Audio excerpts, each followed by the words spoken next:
Bread omelette பீஸை தான் பண்ணிகிட்ருக்கேன், வேகமாக பண்ணிகிட்ருக்கேன். ஏன்னா வந்து என் ஹஸ்பண்ட் வந்து ஆஃபீஸ் கிளம்பிட்டுருக்காங்க, அவருக்கு டைம் ஆச்சு, அவங்களுக்கு செஞ்சு அவங்களோட ரிவ்யூவை பார்க்கணும் அப்படின்றனால வேகமாக பண்ணிகிட்ருக்கேன். ரொம்ப ஈஸியான ரெசிபி. நீங்கள் ஏதாவது நல்ல சேனலாக பார்த்து வந்து தெரிஞ்சுக்கோங்க என்ன ரெசிபின்னு சொல்லி. நான் கொஞ்சம் சொதப்பல் பண்ணி கொடூரமாக பண்ணி வச்சுருக்கிறேன் அந்த பீஸாவை. ஓரளவுக்கு சாப்பிட நல்லா தான் இருந்தது. என்கிட்ட சாஸ் இல்லை, அதனால வீட்டில் தக்காளி தொக்கு இருந்தது, அதை வச்சு பண்ணிட்டேன் நான். ஒரு பீஸ் மட்டும் சாப்பிடு ப்ளீஸ்.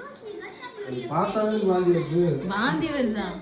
கஷ்டப்பட்டு முட்டை ஆம்லேட் மாதிரி தான் பண்ணியிருக்கேன், பிரெட் வச்சு பண்ணியிருக்கேன். மனசை உடைக்காத, என் மனசை உடைச்சிடாத நீ ப்ளீஸ்.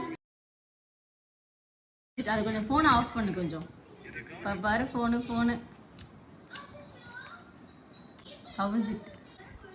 வாயை திறந்து தான் சொல்லேன். இப்போ பாரு வாயை சாப்பிட மட்டும் தான் திறக்கிற, நல்லா இருக்குன்னு சொல்ல திறக்க மாட்டுறேன்.